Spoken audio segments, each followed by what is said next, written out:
got a few problems when it comes to that season finale that we got of Gen V. Don't get me wrong, I love Gen V. I do still think that it is a more enjoyable show to watch than The Boys. But everything that we got throughout the season, building up to episode 7, it felt like we had this huge reveal that we then didn't get allowed to have a payoff in the long run. I don't know if I'm alone in this, but to me, the way episode 7 ended, it almost felt like in a different time, that would have been like a mid-season point. And we at the very least would have gotten a couple of episodes after that to really explore the twist that we just got fed. So while episode 8 is not a bad finale to me, it just felt like it could have been so much more. I think there's 2 issues with it really. One is the way seasons really go for TV shows now. It's very commonplace to have a 6 to 8 episode season, and this show I felt would have settled a little bit better with me if there had been something like 12 episodes. I don't know, maybe that's just my millennial heart just asking for the nostalgia of longer seasons. And then my second issue is that it felt like the finale for Gen V sacrificed developing our characters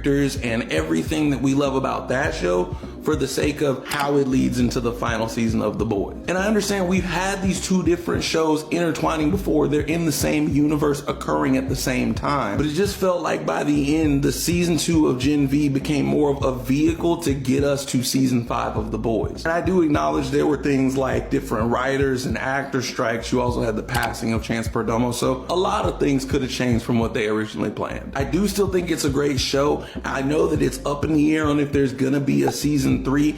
I don't see how they do it because it feels like they basically wrapped up the whole point of Godolkin University to move us into being a part of the resistance in The Boys. Y'all let me know down below what you think. I do personally love Gen V. I still think it is the better show of the 2. And I think that we should have got more time to have payoff for everything that's going on with those characters and that story. Mind you, the lady with the bee stinger, by the end, she disappeared. I thought we were gonna see what happens if she lost her stinger.